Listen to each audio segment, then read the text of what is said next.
За бүгдээрэнд нь юм хэлье. Өнөөдөр бид нөө DeFi төслийн талаар ярив. За түүнийхээ өмнө энэ Binance Bridge-ийн Changpeng Zhao энэ Binance Bridge 100 сая долларыг DeFi болон CeFi төслүүдийн хооронд гүүр болгоход бол сан үүсгэж байгаа гэдэг мэдээлэлсэн 13. DeFi бол Decentralized Finance, CeFi бол Centralized Finance байна. За энэ дээр бол ялгаатай төлөвлөсөн санхүүгийн хэрэгслүүд дээр одоо энэ биржүүд бол оролцдог.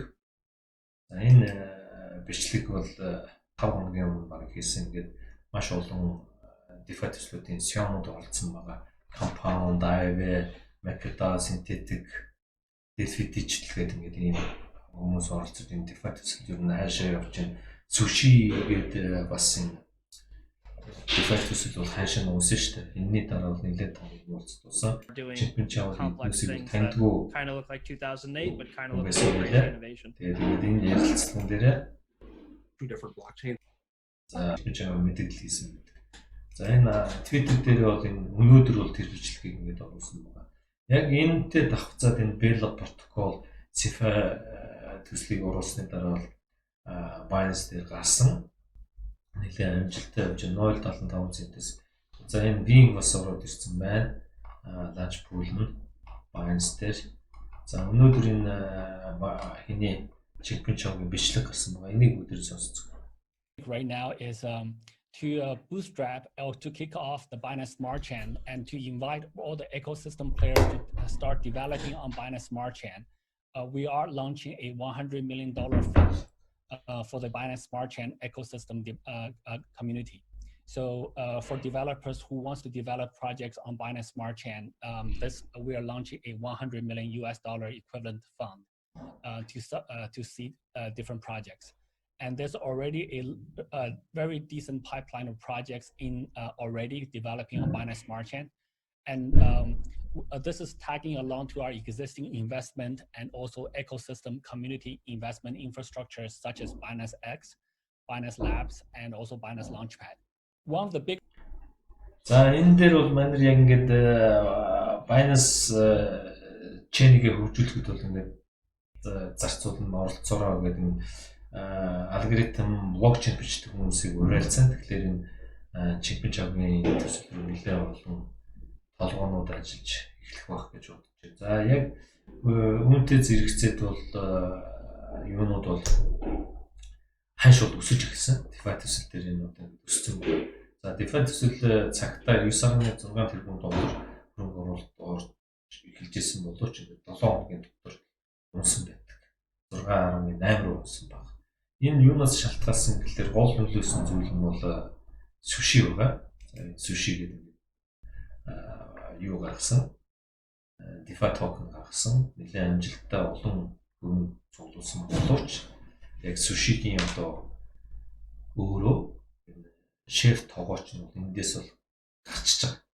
Нэгсэн одоо төгжиж хадгалж байсан койнуудыг аваад ингээд өөрөө Ethereum ч юм уу биткойноор хөрөнгө оруулалт хийгээд токеныг авч байгаа шүү дээ. DeFi төсөл дээр Sushi ч гэдэг нь Sparta ч гэдэг энэ койнуудыг авч байгаа. Тэмэгцэн өөрөө энээсээ гараад Sushi токеныг тэр хөрөнгө оруулагч үлдээгээд явцсан. Гэтэл Sushi маань унаад 0 болж байгаа. За ингэсний дараа нөхөр юу хийсэн гэхээр энэ Sushi-гийн шеф тогооч FTX гэдэг бирж байлаа. Энэний шууд бол өөрийнхөө их кодыг өгсөн баг чинь. За энэ нөхөр лөө FTX-ийн CEO лөө. Энэ болохоор Alameda Research гэдэг энэ компани захирал юм байна. За цааш нэг сонирхолтой зүйлүүд бол явцсан юм та бүгд сонсороо. Энэ бичлэгийг яагаад би ингэж хүргээд байна гэхээр DeFi төсөл бол ашигтайгийн хувьд ашигтай. Гэхдээ бас өөрсдөө судлаад маш их болгоомжтой тухайн төсөл рүү би хөрөнгө оруулах уу яах уу гэж тооцоо хийж ингэж хөрөнгө оруулалт хийх боломжтой. Мөнгөө крипто хөрөнгө оруулалт хэд дахин өсөх боломжтой. 1000 бүр 10 дахин өсөх боломжтой шүү. DeFi төсөл дээр гол нь яг аль төсөлд хизээ орох уу, би хизээ хөрөнгө оруулаад хизээ буцааж зарах уу гэдгийг аюул сайн мэдлэгтэй байх хэрэгтэй байна. За цааш нь явъя. За ингээд 7 хоногийн дотор 6.8 унаад сүүлийн үед ингээд өсчихэж штэ. Энэ болгонд энэ бүх мэдээлэл ч юм уу энэ жинхэнэ чагийн мэдээлэл ерөнхий хандлага эднээс нөлөөлөд байгаа штэ. За энэ дээрээс 9.6-аас 8.6.8 тэрбум болж унахад энэ зах зээлийн нийт үнэлгээ нь сүшийн нөлөөс мэдээж. За нөгөөтэйгөр энэ нь өсөх буцаад ингээд эргээд өсөх огцом энэ өсөлтөнд бол мэдээж энэ жинхэнэ чагийн нөлөө бас байгаа гэж бид нүс үзэж байгаа. За нэг онцлог таамаг бол энэ дээр төвлөрсөн биржүүд бол жинхэнэ чагнаас бол биткойн, эфиремийг аль болох өөрсдийн ард төвлөрүүлэх ажиллагааг энэ DeFi төслийг ашиглаж хийж гэн гэж биднээс таамаглаж байгаа шүү.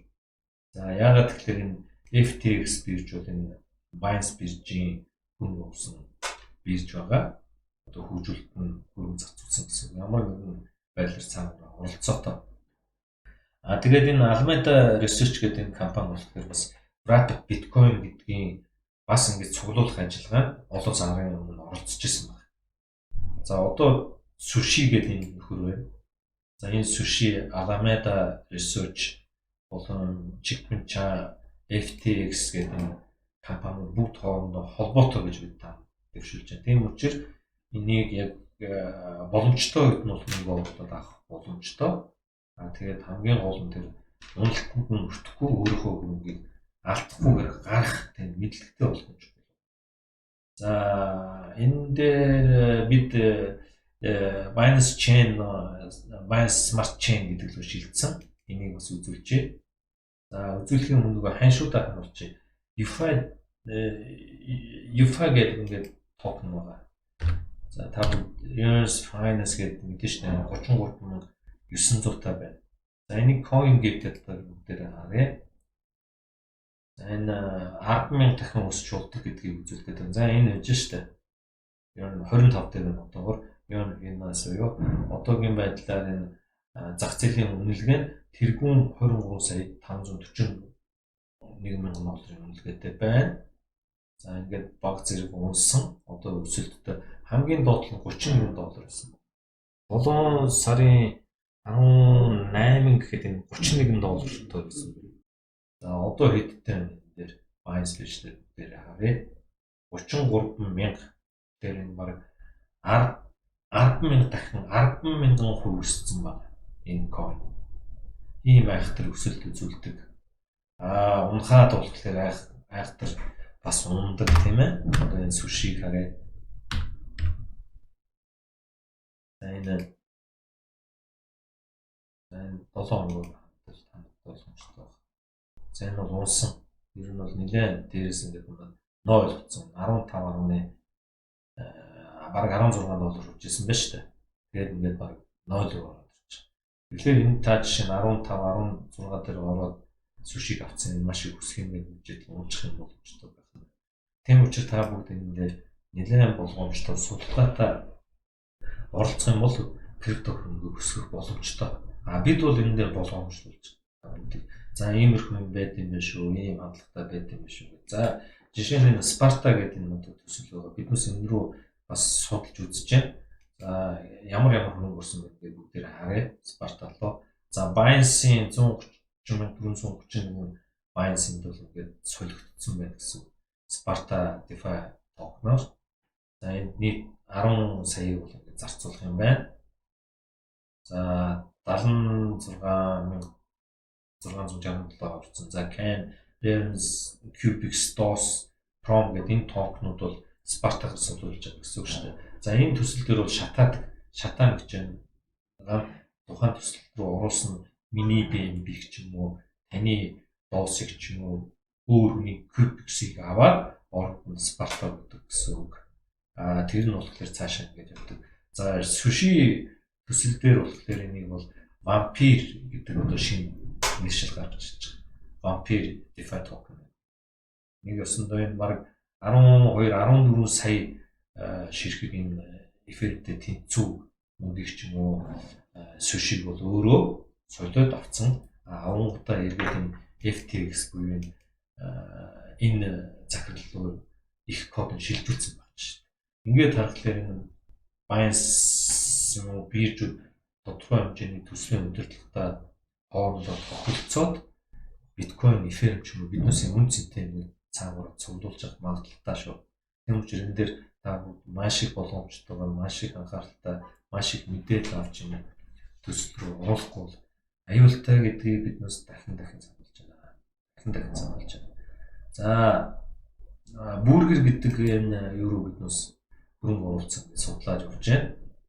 Swap руу юуны swap, compound, one-inch, dep, guru, polkadot гэдэг маш их олон төсөл байгаа. Маш их сонирхолтой, маш их тийм оюуны хөдөлмөр шаардсан юм төслүүд явж байгаа боловч болох боломжтой зүйтэй гэдгийг дахин хэлье. За ханшнууд үзүүлэхээс гадна за чигмэн чанарын мэдээлэлтэй холбоотой биднээс юу үзүүлээ? Энэ дээр ярьлаа шүү дээ. Бид Binance Chain, Binance Smart Chain гэдэг ингээд яриад байна тийм үү? За энэ ямар ялгаатай юм бэ гэхээр биднээс өмнө нь энэ DEX бирж дээр тест буюу туршилтын үед нь бол данстай байсан. Одоо тэр данс нь байхаа болоод эргээд ингээд Binance Chain гэдэг. Энэ бол өөрийн протоколтой бичигддэг нөгөө алгоритм нь өөр гэсэн. За Binance Smart Chain гэдэг бас тусдаа гараад ирж байна. Хоорондоо шилждэг, хөрвүүлдэг юм. За энэ дээр Binance Chain Wallet гэдэг нь Brave ч юм уу Google дээр extension-ээр холбогддог юм бас гаргацсан байгаа. Хоорондоо шилждэг. За энэ та нарт харагдахгүй байгаад болов гэж үзэж байна. За энэ дээр ялгааг нь би та бүгдэд үзүүлэхдээ өөрийн юугаар үзүүлж байна. Данс руу.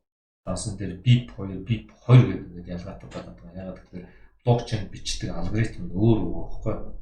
За энэ дээр wallet руу орох хэрэгтэй. За spot руу оръё. За ер нь бол крипто зах зээл бол маш их хөгжиж байгаа. Нэлээд олон дэлхийн дээр хөрөнгө байршуулж байгаа юм салбар шүү дээ, крипто салбар. За BNB-гээ бүгдээр байна. За дуушгүй. BNB-д үзүүлэх гэдэг байна. Тэр алгоритм нь өөрөө гэдгийг үзүүлэх гэж бодож байна. Энэ BNB. За энэ дээр та бүгд ингэ хараа. За ингээд хоёр янзын протокол гэсэн. BIP2 нь бол энэ Binance Chain, BIP20 нь болохоор Binance Smart Chain гэсэн ийм хоёр ялгаатай токен үүсгэсэн байна шүү.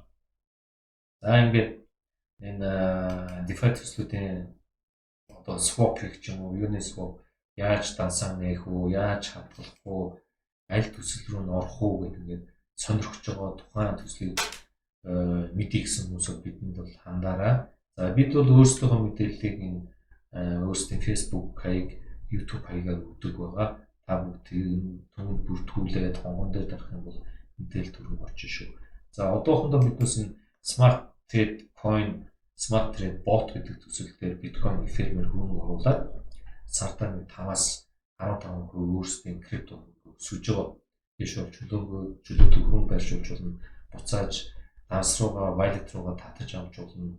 Маш их юм үеийн хатны төсөл байгаа. Энэ бол бид өмнөх бичлэг дээр ярьсан юм чи та нар өмнөх бичлэгээс өгөхөд үзчихээрэй гэж үзэж байна. За ингээд болгоомжтой арилжаа хийгээд болгоомжтой төслүүдэд оролцоороо. Арай дэлгэрэнгүй мэдээлэл энэ мэдээллийг өгч байгаа гэж болно. Бас биднээс юм доор хаяглуу хатаад харьцаж болно шүү. За анхаарал тавьсанд баярлалаа. Дараагийн бичлэг хүртэл баярлалаа.